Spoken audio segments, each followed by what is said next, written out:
An important part of leadership is providing accountability, but a lot of us struggle with exactly how to do this, especially when many of us know the importance of engagement and appropriate autonomy. On this episode, the 5 steps you need to hold people accountable. This is Coaching for Leaders, episode 306. Produced by Innovate Learning, maximizing human potential.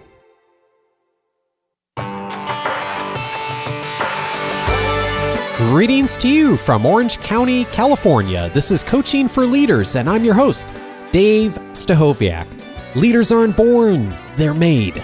And this weekly show gives you access to the practical wisdom that will empower you to become a better leader. I'm so glad you joined in today. If it's your first time listening, welcome. I know you'll grab a bunch of things that'll be helpful to you. If you've been listening for a long time, today a conversation that I know will be helpful to you as well. Be very practical on a word that we think about in terms of leadership, but we don't often use as much as maybe we should. And today's guest is going to be talking a lot about the word authority and the importance of zeroing in on that word. And around authority, we're going to be talking about a topic today that is one that is challenging for a lot of us, of how do we keep accountability within the people that we lead, and how do we do that in such a way that doesn't micromanage and yet at the same time really keeps people in the organization moving forward and also embraces the growth that so many of us are looking for in the workplace. And so I'm really glad to welcome Jonathan Raymond to the show today. After 20 years of not being able to decide if he was a business guy or a personal growth teacher, Jonathan stopped trying to figure it out. In 2015, he launched Refound, where his team and him work with organizations to create a company culture based in personal growth. In a past life, he was the CEO and chief brand officer at eMyth, where he threw his heart and soul into the transformation of a well-known coaching brand. And he is the author of the new book, Good Authority: How to Become the Leader Your Team is Waiting For. Hey, Jonathan, welcome to the show. Hey, Dave. Thanks so much for having me on. Oh, the pleasure's mine. And as I was mentioning in the introduction here, we don't often hear the word authority first when we talk about leadership. It's one of those words that when I first picked up the book, I was wondering why you zeroed in on that word. And I have a sense of that now, having read the book, but I'm wondering if you could frame that term for us, and why zero in on the word authority? What I noticed, and this was really, I know we'll get into, kind of how we got here, but I think that the thing for me was seeing this shift where in the past, we came from these sort of command and control, top-down models of authority. And I think as a business culture, especially on the West Coast, but really in, evolving business culture generally in the States and around the world, people start to see the limits, let's say, of those type of approaches. And we moved away from them, but I think we moved too far to the other extreme, where we tried, especially in the last kind of 10, 12 years, we tried what I'll call no authority, or, sort of we're all on the same team. And I think the sweet spot, like a lot of things, is in the middle. I think we need hierarchy in organizations. We need less of it than we typically have had. But there's a place in the middle where we can embrace and really show up as an authority that feels good. And I think the reason why we've been so scared of that word is because we have so many past experiences of authority that didn't feel good. But there's a way to be an authority, to embrace, to step into that role as a leader where you do set boundaries, where you are clear about expectations, and there are consequences for not showing up in the way the organization needs. But there's a way to do that with an open heart, and that's what I tried to present in Good Authority. It really, I got a sense of that complexity and that balance in your work. And one of the other things that really struck me as I was reading through the book is you say in the book that the deepest purpose of business is to change the lives of the people who work there. I think that's probably one of the reasons that the section of your book that is called the accountability dial and really outlines 5 steps to accountability, and we'll talk about this in some depth here, I imagine, in a moment. It struck me for 2 reasons, Jonathan. One, the practical nature of it and the value of it for leaders.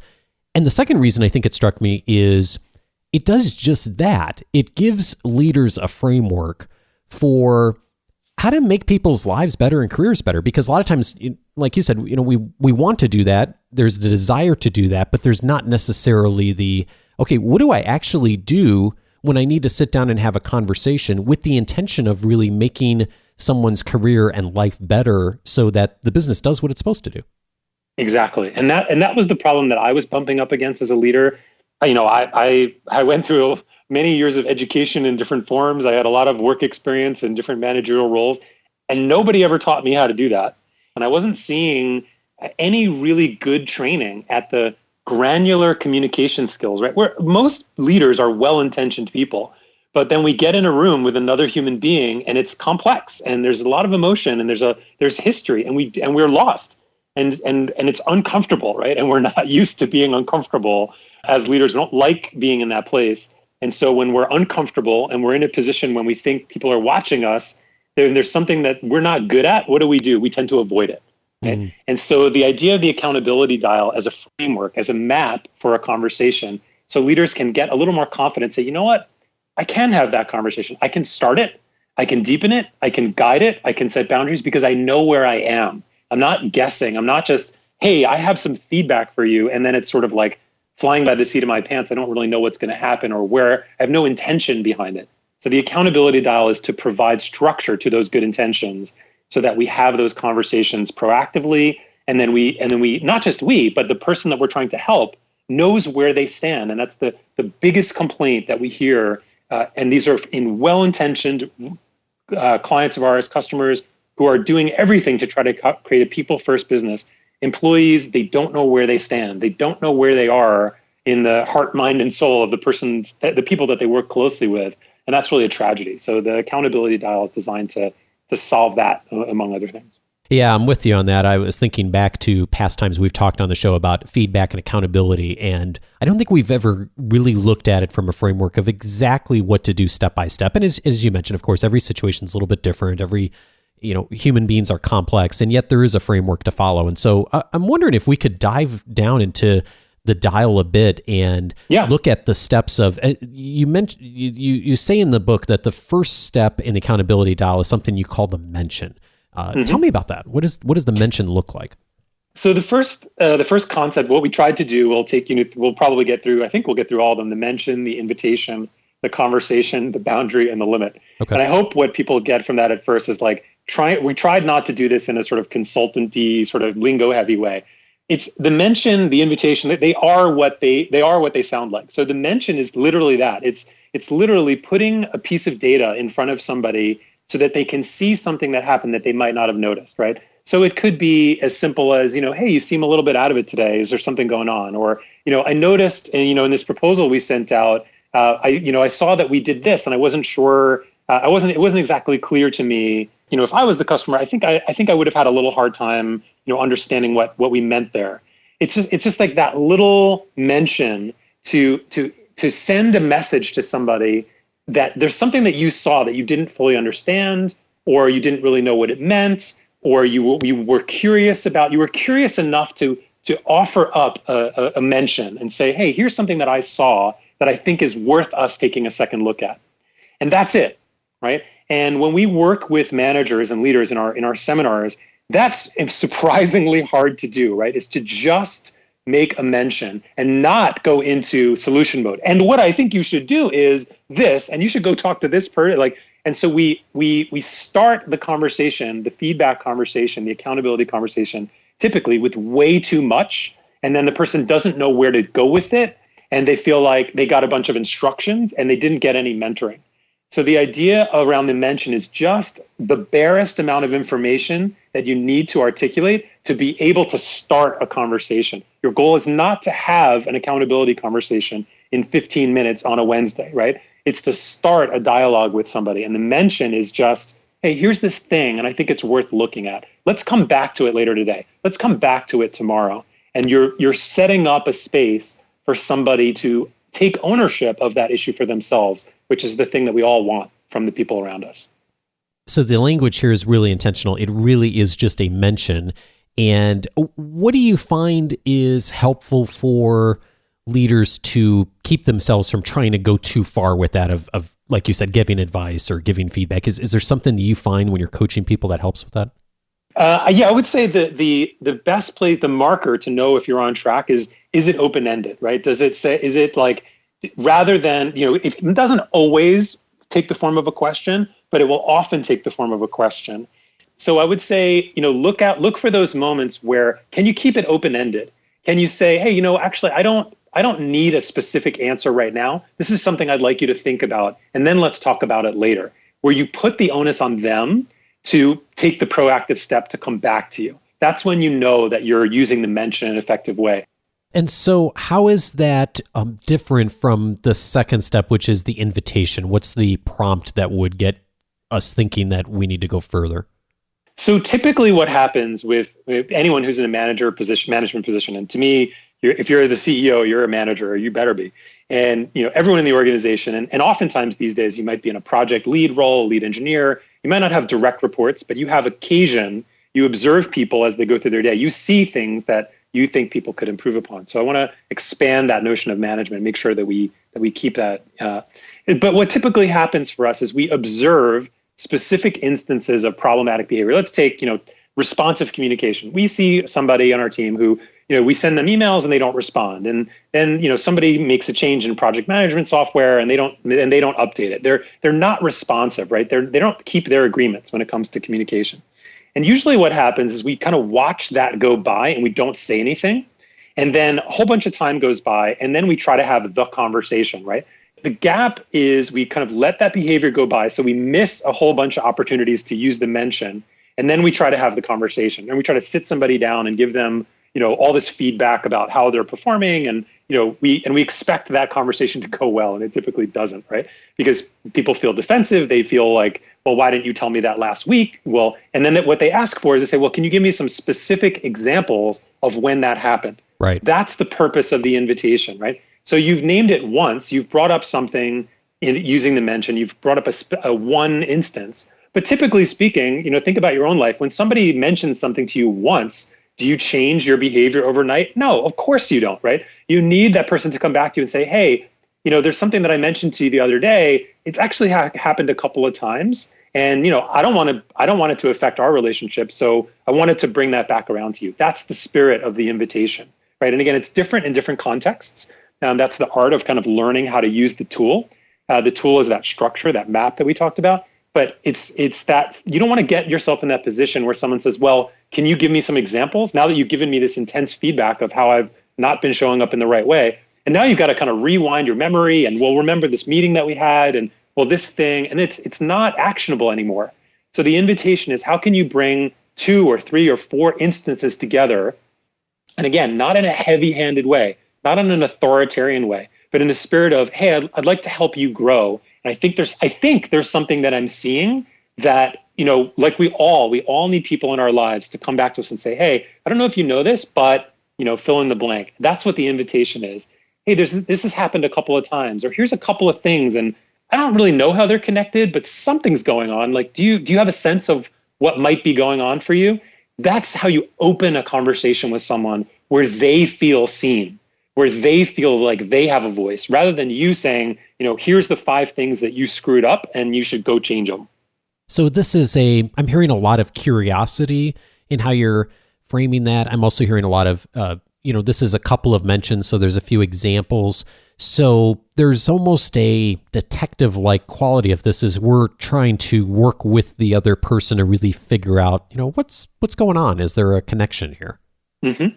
That's right. And the key here is, and this is some people do this naturally. It's rare, but some people do this naturally, is accountability, at least accountability in the way I think the modern world is calling for it. Accountability doesn't work unless there's a context of personal caring, right? Unless you feel like, hey, this person is actually trying to help me, then your feedback, however well-intentioned, is not going to land well. Just the power of being a human being. I mean, it's as obvious as that is in some ways. So many of our organizations and work culture has taught us how to do that differently. Be professional, put on your manager hat, and yet that personal connection makes a big difference. And this is the thing that leaders and managers are terrified of, and it's the secret to creating trust is honesty, right? Is honesty and transparency. if you're having a terrible sales month, right? And you're a leader or manager and you're afraid to tell everybody, hey, we're having a terrible sales month. Like, guess what? They already know. They already know. Yeah. The only thing that's problematic is you're trying to hide it, right? They already know that. They're already feeling you anxious. They're already seeing you kind of walk too fast down the hall and having too much coffee and, working too late. They already know that. The only difference is you're not being transparent about it. And if you were, they would all relax. They would be like, oh, thanks for saying something. Yeah, we were wondering. And now we can have a conversation about fixing it. I love it. All right. So this leads to potentially the conversation. And as I was reading through the book, I got the sense that the conversation is really just a really important thing to navigate and to think through. What does it look like? What's the reason for getting to the conversation? And then how does that show up actually in a dialogue? The key thing about the conversation is, and again, we're focused on a map here, right? We're not just willy-nilly having one-on-one meetings. Hey, what's going on for you? Hey, how was your weekend? Right? These, work. It's about work, and then how was your weekend? Right? That's not achieving work-life integration. So you've pointed out a specific thing that you want somebody to think about. That's the mention. You've now brought that forward into some specific examples, right? Hey, this happened a couple of times, and it's not that I'm hugely worried, but I think it's something that we should work on. You're getting in a dialogue with somebody, and then the purpose of the conversation, and in most situations, it's going to be the conversations. Think of the conversation as your one-on-one, right? So let's assume you meet with somebody weekly or every other week. We recommend weekly with our clients as much as you can. But the idea is you want to bring the specific instances. Let's say we'll use that example around responsive communication. You've been talking with them a little bit about it. You gave them some real-time or near-time feedback about it. You pointed out some specific examples. Now the conversation is, how does that turn into impacts? Not they're a bad person because they struggle responding to email, but how does that behavior impact the world around them? That's the purpose of the conversation. And so there are 4 questions. So let's say it's responsive communication. How, when they're struggling to keep track of their inbox and respond to emails or whatever it is, whatever tools the company is using in a timely way and a responsive way, how does that make life harder for teammates? That's one question. That's one topic of conversation. How does that make life more difficult for customers or vendors or stakeholders, right? How is it making things harder for them in their relationship with you as their manager? How is it creating maybe unnecessary tension or difficulty? And most importantly, how is it holding them back? How is it impacting them personally from taking the next step in their career? And it's that focus, the spirit of the conversation is focusing on impacts. Nobody intends to be a lousy communicator, right? We don't go to work thinking like, oh, I'm really going to screw everybody up today by not responding to any emails. Like, nobody does that. And yet we all do things that, take our teams sideways and our organizations less productive than we want them to be and the organization wants to be. The key is in that conversation frame is to help somebody see how an innocent behavior, or even maybe it's a marginally unconscious behavior, whatever it is, that it's having a much bigger impact than they've actually taken the time to think about.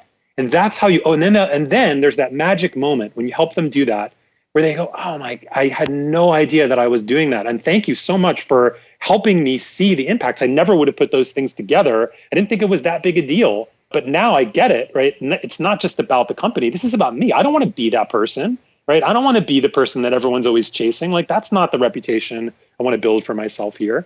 And so by again, in that open authority, right? Like open, curious, mentoring, coaching, whatever word you want to use, whatever word fits for you, where you're bringing information to somebody in a spirit of helping them learn about themselves so that they can grow and become that next better version of themselves. That's the purpose of the conversation. Don't put the pressure on yourself to try to accomplish that in 20 minutes.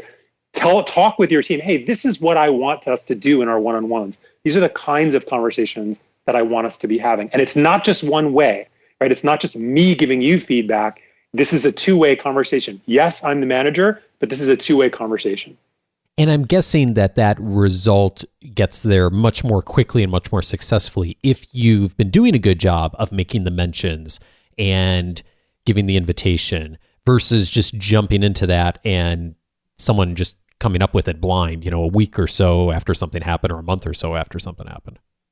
Yeah, my informal data and working with our clients is almost, I would say, approaching 100% of the time, the old method just doesn't work, right? That's why we're talking about something practical here. It just doesn't work, right? If we don't give that feedback in real time or near time, we don't give people specific examples, and we don't demonstrate to them that we actually care about them and their growth, it doesn't work, except in a fear-based system, which ultimately backfires in one form or another. I was out of my office for 4 or 5 days, Jonathan. I came back this morning and had a full inbox, and one of the emails was from Susan David, who was on the show recently, and she had sent a message and mentioned that in South Africa, where she grew up, there's a Zulu greeting, and the word is sawubona. I hope I'm pronouncing that right. And apparently that means I see you, and by seeing you, I bring you into being. And I was thinking about that in the context of our conversation right now, because when I was reading through the book and you were articulating the conversation and some of the dialogue that happens, one of the things that I couldn't help but the word that kept coming up for me is acknowledgement, like acknowledging the other person and where they are, that I see you and I bring you into being. How can we get better at that? Because I think that for a lot of us, we get so caught up in ourselves when we're having a conversation as a manager or leader that we don't take the time to just look at the other person and say, I see where you are. Mm-hmm. I think that's it. And I think that the shift is from, like most things in our world, we have to move from the words to the actions. And I think we're good. And I mean, not in a good way. We're good at using the words. Hey, we really value you here. Hey, we're really interested in your feedback. Hey, we want to have a two-way conversation. We're really good at the words. Yeah. We're really lousy at the actions. Yeah. And so the purpose or the shift is to stop using the words. Just don't use the words. Make the actions. Take the steps. Demonstrate to people that you actually care. I love that phrase. I can think of other cultural equivalents of that phrase. We don't have one in English in American culture, which is a shame. Where that's really embedded in the way we greet each other. Right, we have the opposite. We have the question that nobody really takes seriously, like, "Hey, how are you doing?" Right, that nobody really answers, right. Nobody really means. Right. But I think it's in that shift, the actions, and I want to make one very clear point. It's not only in the positive, right? It's very important. It's more important in some ways to offer the recognition, to offer the praise, to offer the acknowledgement in a positive way. But what employees are hungry for, they want growth. And growth comes from productive discomfort. So if you orient your day towards acknowledgement only on the positive side, you're missing the better part of it. People want difficult conversations. They want to hear the thing that's hard to hear. There are very few people. Most people go through their life with nobody who has the guts to tell them what they see in a way that can help that person grow and is willing to suffer the slings and arrows of, I can't believe they said that to me, right? Very few people are willing to do that. And so the way you make the shift from the words to the actions is to be there for them in the small moments, to say, hey, I know I could probably let this go, but in the spirit of helping you grow, I want to point this out to you. And there was a couple of typos in the newsletter that went out yesterday. And again, I don't, probably not everybody noticed, but I noticed. And, I wouldn't be doing my job if I didn't say something. Right. Oh, and, amen. Those moments, that's bringing somebody into existence, right? Because they did that and they deserve better. They deserve a manager who cares enough about them to say, hey, I know that's not the best version of you. Let's see what we can do to how do we need to reorganize your day? What skill do you need that you don't have, that we haven't helped you develop? What's stuck in relationship? What's going on in our organization that's making it hard for you to be your best self? Let's work there. And that's how we bring that into reality. Oh gosh, so much there. And my sense in reading through the book, you didn't say this explicitly, but if you do these first three well, if you get to that point where you're doing the mentions, the invitations, and having the conversation, that if you truly do that well, you're going to resolve a lot of situations before they ever have to get further. And of course, there are still times that you don't. And so I think that's where the boundary and the limit come in, right? Why would you go to the next levels, and how are those different than where we've been so far with the conversation? Yeah, so it's a great question. I love how you arced that conversation. I can see you'd be a great manager because you're really good at keeping us on track, Dave. But so the idea around the boundary and the limit is, if you think about your own life, right? Like if you think about your fitness goals, or, let's say you're wanting to quit smoking or lose weight, or you're wanting to work on your marriage because, things are not going well in a love relationship, right? Sometimes in our life, the conversation isn't enough, right? Sometimes we need a boundary. Sometimes we need someone in our life who says, look, I know you've been working at this, but like, it's not moving fast enough for me, or I still don't feel like you're really getting what I mean. And I don't really know what else to do, right? That's the boundary. The spirit is like, hey, I feel like we're working at this, and it's not that there's no change. There's some change, but it's not really working to the level that I think either of us really wants it to. So it's an acknowledgement of, hey, we're at the next level of something needs to change here. And we need this as human beings. Like we're very squirmy, squirrely beings, right? We're really good at getting out of uncomfortable situations. Yeah. And so it's in service of saying to somebody, hey, this is in the spirit of helping you grow, whether you're here for 1 more month or 10 more years. The ability to do this thing that you're struggling with right now, it's really important. And so that's why I'm staying here with you. And I know it's uncomfortable, and I know it's an awkward conversation, and I know we would both rather talk about something else, but this is the thing that's going to help you grow most quickly. And it's also the thing that's going to help our team the most quickly and the organization. So we're going to stay here. That's the boundary, right? And that's where great managers really show up, is they don't let it slide, right? They don't let a bunch of behavior go by, give somebody a bunch of feedback, and then don't do anything about it, right? When the behavior doesn't change. And I say this knowing, because I've done it myself, we've all done this, right? We've all let that problematic person, they're not problematic as a human being, but their behavior surely is. We've let them stick around in our organization for 6 months too long, for 6 years too long. They're driving everybody else nuts, but we fool ourselves into thinking, oh, well, they have this great technical skill. Look, if all you have is a technical skill and you don't know how to work well with your team, you're costing 10 times more than you're worth. Yeah. We all know this, but it's really hard to act on that. That's what the boundary is for. It's to say, look, you're making a good individual contribution, but it's not worth it. And the cost and the impacts you're having on the people around you, that has to change, or we got to do something else. Yeah. How's that different than the limit then?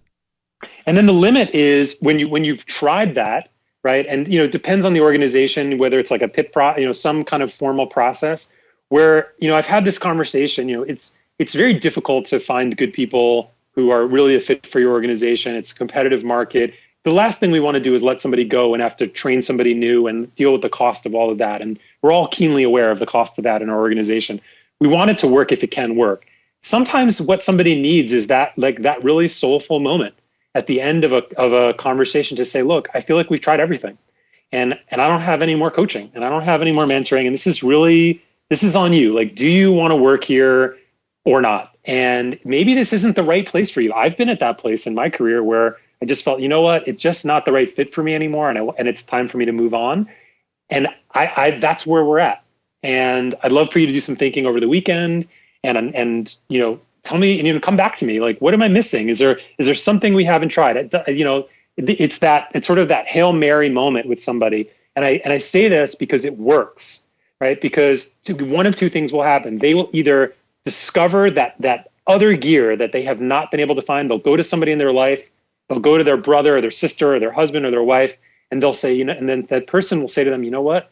They're right. You do need to change this. And I don't know why you're kicking and screaming so much. Like, why don't you just do what they're asking? Because it's really right on. I know you don't like how they said it and blah, blah, blah, but they're really trying to help you. And they'll either come back with a newfound availability in themselves, or they will self-select out. They will come back and they will say, you know what, I thought about it and I've decided to move on. And either one of those is a fabulous outcome for the health of the organization.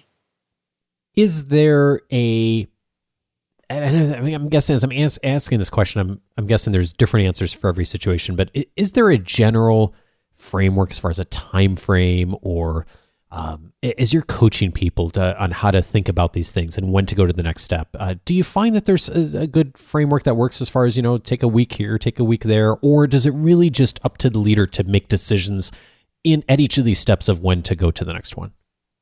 One of the tools that we have on the site at refound.com/resources, which I think we'll probably throw in the show notes, there's a tool in there that sort of helps you discover, like, is this a this week thing? Is this a this month thing? Or is this a this year thing, right? Like a lot of the things that we're talking about, these are not behaviors or patterns that people can change overnight. That's not a realistic framework, right? There are some things that people can change in a month, but the idea would be, what's something that somebody can make a meaningful shift on over the course of, let's say, 6 months, right? Like if it's not that kind of, then it's probably not a really meaningful personal growth theme. If it's something that you can change in a day, well, that's not really that hard then, right? It should be something that's hard, right? It should be, getting over your fear of, speaking up in public places, or being able to challenge authority in a respectful way, or being able to stick to, timelines and commitments. Those are difficult habits to change. We need some time with that. So I would say, a personal growth project, I would peg it in the kind of 3 to 6 month category. And then, that's your spirit overall. Maybe when you finish one project, you move on to the next one. And then where it gets really interesting, or equally interesting, is when you're focused on positive ones, because accountability is a positive. Hey, I want, by the end of this year, you've talked about wanting to get promoted. This is what this conversation looks like. Here's where I need you to be in order to support you at the next level in the organization. Let's work on that for the next year. So don't think of accountability as only, remediating problematic behaviors. It's also reinforcing and accelerating the growth of good ones. And it's a continual conversation. It's not a one time or just at the review period. It's that ongoing dialogue to continually move people forward and, like you've said, to benefit them as much as the organization, if not more so. Yeah, exactly. I mean, think about if anyone who's a parent or aspires to be a parent, like imagine you're raising your kid and, you've got them for, all of their teenage years, and you had like one conversation with them, right? Yeah. No, you would never do that. You talk with them every day. Sometimes you talk with them for many hours in a given day. You're in a perpetual conversation with them because you love them, because you care about them, because you want to help this person grow.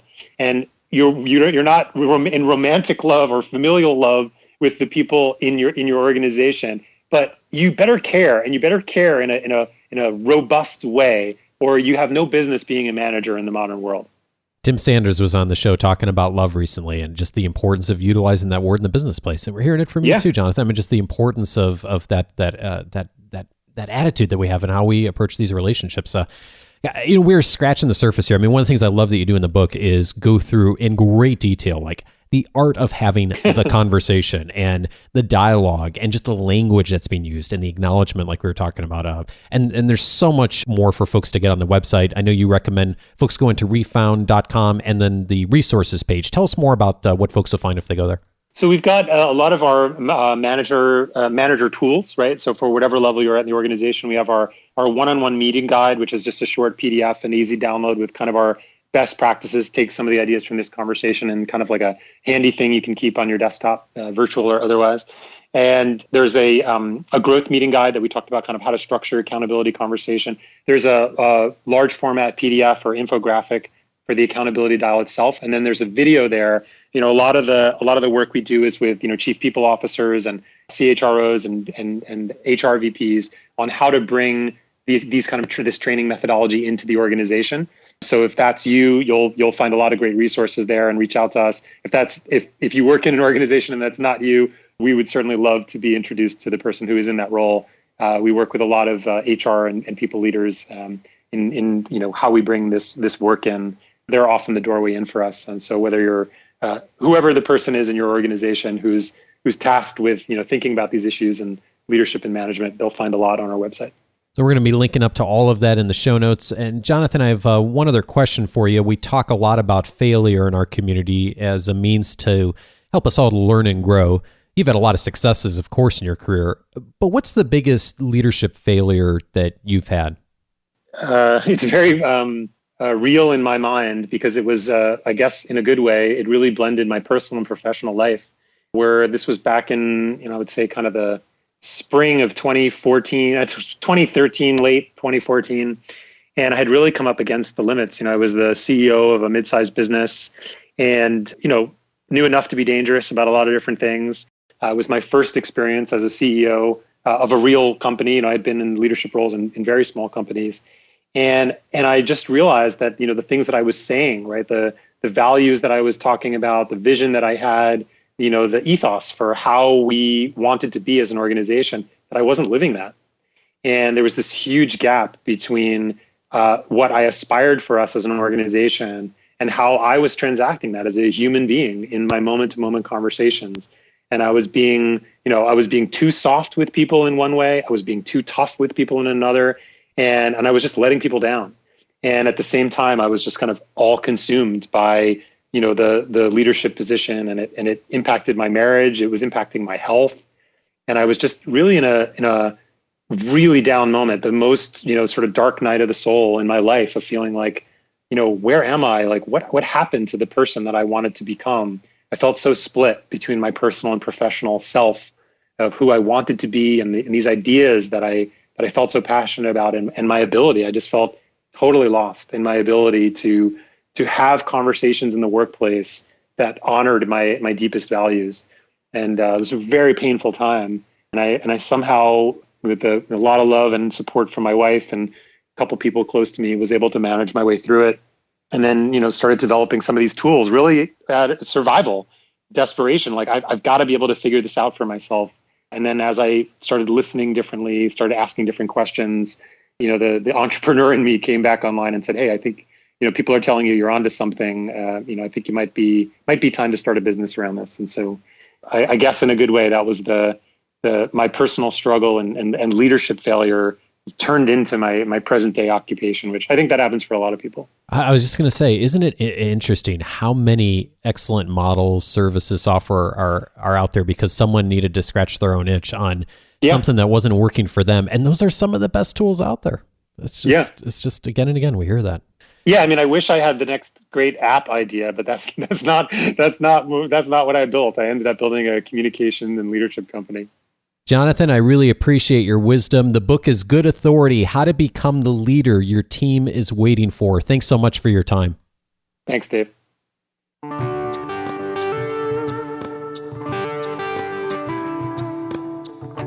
Thank you, Jonathan. This is a challenging skill for a lot of us, holding people accountable. And Jonathan does a nice job, as you heard, of really exploring the process of doing this, but also speaking to the art, because there's certainly art to doing this well too. And it is something that is hard. And I'd invite you to consider sharing this conversation with others, especially if you know someone who, like you, would really like to get better at this, holding people accountable. I know I would, and I'm taking things away from this conversation that I'm going to continue sharing with others. Please pass along this conversation to them. And if you're listening and this conversation got passed along to you, or maybe you're just picking up the show for the first time, welcome. So glad to have you as part of our listening community.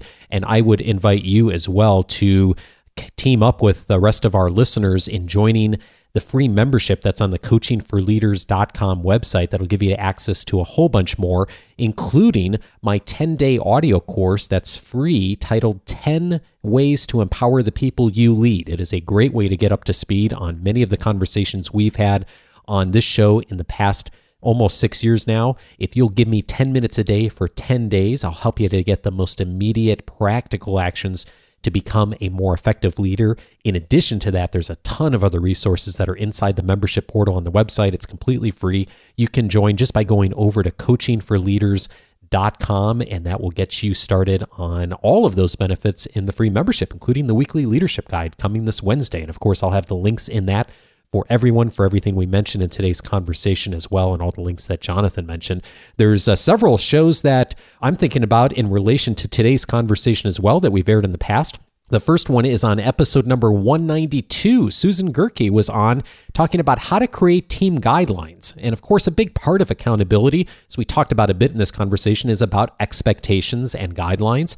And if you, in addition to managing people, are also managing teams, as many of us are, episode 192 is a really important conversation for you. Susan and I talk through the detailed steps that are really important for leaders to be considering if taking over leadership of a team, or maybe just wanting to get more effective at leading the existing team that you already have. So episode 192 is a great starting point for that.